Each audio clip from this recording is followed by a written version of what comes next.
अनुराग मिश्रा और आप देख रहे हैं फास्ट न्यूज़ इंडिया।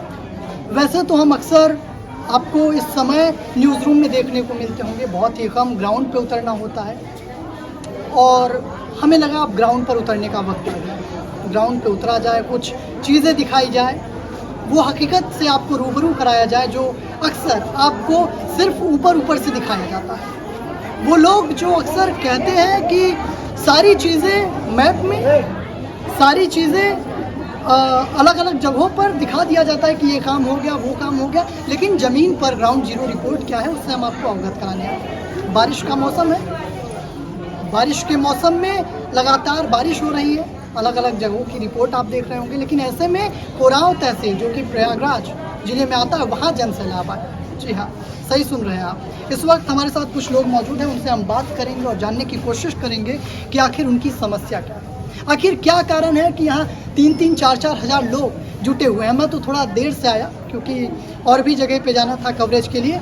हालांकि अब यहाँ पे कहीं ना कहीं हाल फिलहाल में तो प्रदर्शन रुक ही गया है, लेकिन क्या कारण था, इनकी मांगे क्या थी, उस बारे में जानते हैं। जी, सबसे पहले अपना नाम बताएं। मेरा नाम पवन कुशवाहा, मैं सम्मेद चंद्रगानी क्रांति मोर्चा का संयोजक। तो पवन जी, सबसे पहले मैं आपसे यह जानना चाहूँगा कि यहाँ ये 2-2.5-3 हज़ार लोग, क्योंकि मुझे बार बार कॉल आ रहा था, जानकारी मिल रही थी, क्या कुछ वजह है कि इतने सारे लोग अचानक से जुटे? ये अचानक नहीं जुटे हैं, ये लोग पूरे प्लानिंग में आए थे सब लोग। इसमें 9 जून और 10 जून को भी यहाँ पे रखा गया था। उस दौरान हम लोगों ने यहाँ के डीएम महोदय को, जिलाधिकारी महोदय को, तहसीलदार के माध्यम से हमने लिखित मांग पत्र दिया था अपनी मांगों को लेकर। कई हमारे 30 जून तक इसमें समाधान करेंगे। तो और हम लोगों ने 30 जून को पुनः आए, तो 30 जून को हमारे यहाँ एसडीएम महोदय जो है, एसडीएम महोदय को हम लोगों ने कल 5 बजे यहाँ पर हमारे बीच में आए, तो उनको हमने लिखित दिया कि हमारी मांगे आपने क्यों नहीं पूरा किया।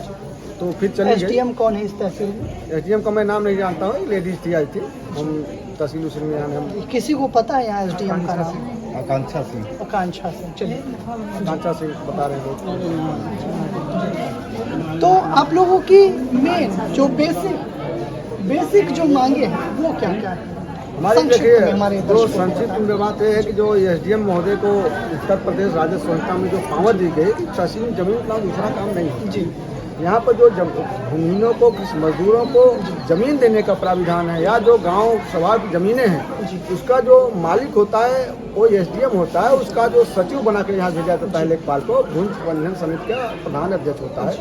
तो प्रस्ताव भेज कर भूमिहीनों को ये जमीन दे सकती है, या फिर जो स्वयं यहाँ पर लिखित देता है एसडीएम महोदय को कि किसानी के लिए या फिर घर बनाने के लिए जमीन दे सकती है, तो सो मोटो नोटिस। तो कुल मिला के मैं अगर अपने दर्शकों को बताऊं तो आपका बेसिक जो मुद्दा है वो सड़क का, दूसरा जो मेन मुद्दा है वो आवास के लिए जगह का, जमीन, सड़क में कृषि के लिए। अच्छा, कृषि के जमीन के लिए, किसानी के लिए। किसानी जो के लोग लिए आए थे मजदूर, इसमें 90% हमारी मातृशक्ति की महिलाएं थी, और वो महिलाएं धान की कटाई हो, रुपाई हो, या गेहूं की कटाई हो, मड़ाई हो, ये महिलाएं करती हैं। तो भारतीय संविधान के अनुच्छेद 39 और 41 में व्यवस्था है कि जो जिस काम को करता है उसको मालिकाना अधिकार दिया जाए। तो अगर ये खेती करते हैं तो इनको खेती का मालिकाना अधिकार दिया जाना चाहिए, और 2.6 हेक्टेयर जमीन किसी के पास भी कम नहीं होना चाहिए। ऐसा मैं बोल रहा हूँ, कानूनी इस पर कोई भी हमसे डिबेट कर सकता है, बहस कर सकता है, और पूरा हमको जो उत्तर प्रदेश राजस्व संस्था पूरा हमको अपनी जुबान पर याद है। हमको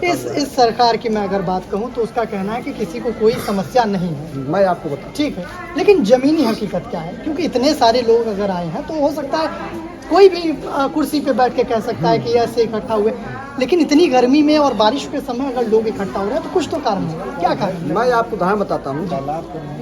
3 अक्टूबर 2023 को इलाहाबाद में 75,000 लोगों को हमने सड़क उतारा इसी मसले पर। 75,000 डेट नोट कर लीजिए। 3 अक्टूबर 2023 को, जब 3 अक्टूबर 2023 को इलाहाबाद शहर को बंद किया गया प्रयागराज को, तो 30 अक्टूबर 2023 को सोराव में, आप टीवी वाले हैं, आप न्यूज़ वाले हैं, पता होगा आपको, योगी जी आए थे 30 अक्टूबर 2023 को सोराव में। उन्होंने एक बयान दिया था, अखबारों में लोग हम भी पढ़े थे, मीडिया में हम भी सुने थे।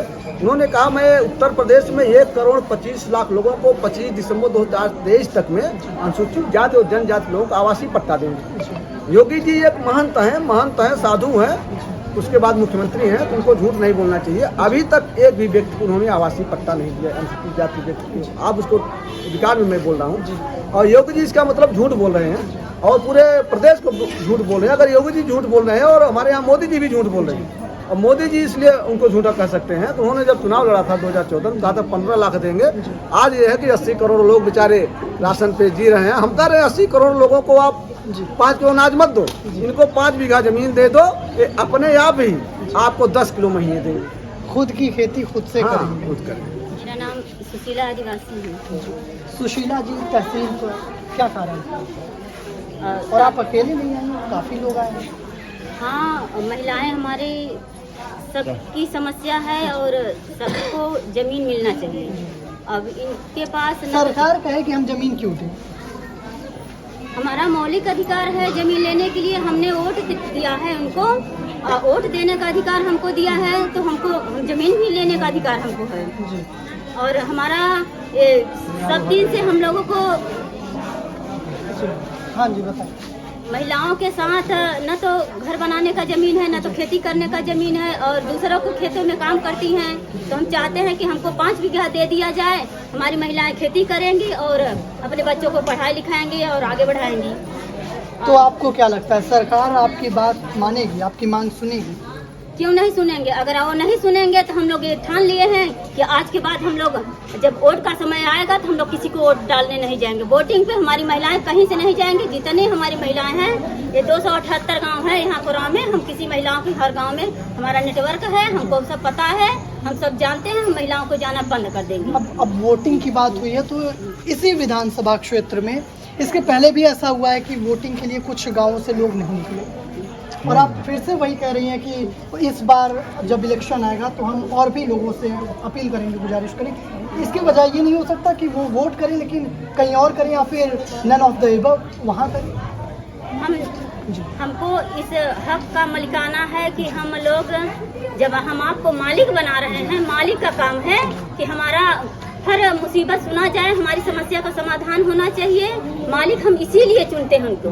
हमने प्रधानमंत्री बनाया, मुख्यमंत्री बनाया, तो हम हमारी समस्या का समाधान होने के लिए बनाया ना। आपकी सुनवाई हो रही है?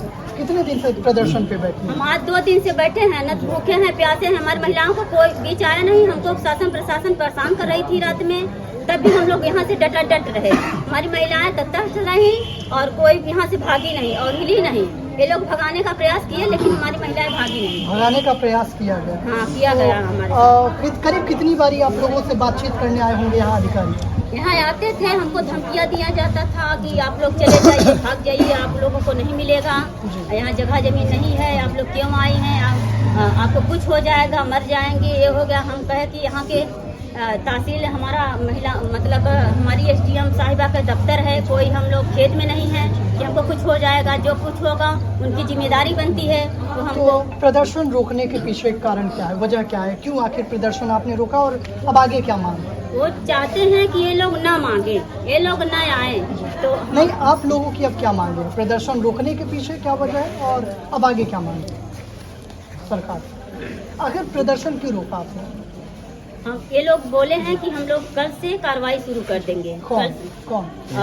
मतलब SDM साहब बोली हैं कि जी, आकांक्षा सिंह। हाँ, बोली हैं कि कल से हम कार्रवाई करेंगे, टीम लगा दिए हैं, और कल से आपके गांव में हर एक गांव में जा के लोगों को जांच पड़ताल करेंगे, और जब आप पात्र पाए जाएंगे तो आपको दिया जाएगा। अच्छा, जो कहा जाता है बड़े बड़े चेहरों पे जो बड़े बड़े लोग बैठे हुए हैं या फिर भाषणों में हमको लगातार सुनने को मिलता है, क्या ज़मीनी हकीकत वो है? क्या सुनवाई लोगों की हो रही है? क्योंकि बार बार ये कहा जाता है कि हमारे सरकार में, कोई भी सरकार हो, लेकिन इस सरकार में ये बार बार जोर दिया जाता है कि महिलाओं के लिए हम बहुत कुछ कर रहे हैं, महिलाओं के लिए सुनी जा रही है सबसे पहले, और कोई भी लोगों को, गरीब या फिर कोई भी हो, उसे समस्या नहीं हो रही। क्या ये हकीकत है? जमीन पर क्या है? ये समस्या है, महिलाओं को गुमराह कर दिया जा रहा है, हर वक्त गुमराह करके कर रहे हैं। बाकी कार्रवाई कोई नहीं करता है, कार्रवाई नहीं होती, गुमराह करके बस महिलाओं को बहका दिया जाता है, लेकिन कार्रवाई नहीं होती। तो साहब, हकीकत यही है। आप देख रहे हैं यहाँ तमाम सारे लोग इस वक्त भी मौजूद हैं, क्योंकि काफ़ी समय से कहा जा रहा है इन्हें जाइए जाइए, हो गया काम, लेकिन इस वक्त भी आप, हम कहेंगे कैमरा पर्सन से थोड़ा घुमा के दिखाएं, काफ़ी सारे लोग हैं। अगर मैं उधर भी जाऊंगा तो लोगों का हुजूम है, पीछे भी, इधर भी। हाल फिलहाल में थोड़े लोग कम हुए हैं, लेकिन अभी भी हकीकत वही है, जमीन पर समस्याएं बनी हुई है, लेकिन सुनने वाला कोई नहीं। बिने खाए बिने दाना बिने पानी बताया जा रहा है कि परेशान किया जा रहा था कि यहाँ पे कुछ हो जाएगा, कोई समस्या हो सकती है, लेकिन सुनने वाला कोई भी नहीं है, ऐसा यहाँ कहना है। ग्राउंड पर हम आए, ग्राउंड हकीकत आपको दिखाई। बहुत ऐसे टीवी स्टूडियो में बैठ के आप लोगों ने देखा होगा, हमें लगा कुछ नया आपको दिखाया जाए, तो इसलिए ग्राउंड पर आए। और जब आप ग्राउंड पर उतरेंगे जनाब, तो आप देखेंगे कितने गरीब दिन भर यहाँ अपने तलवे घिसते हैं इसी तहसील में, कितने गरीब उसी थाने में अपनी चप्पलें घिसते हैं, लेकिन सुनवाई कितनी होती है। जब आप ज़मीन पर उतरेंगे तो आपको पता लग जाएगा, रिपोर्टें लगती रहती हैं, यही काम है। खैर, आज के लिए बस इतना ही। जल्दी मिलते हैं आपके साथ नए खबर के साथ, अपने टीवी स्टूडियो से या फिर किसी ग्राउंड रिपोर्ट के साथ। आज के लिए बस इतना ही। जय हिंद।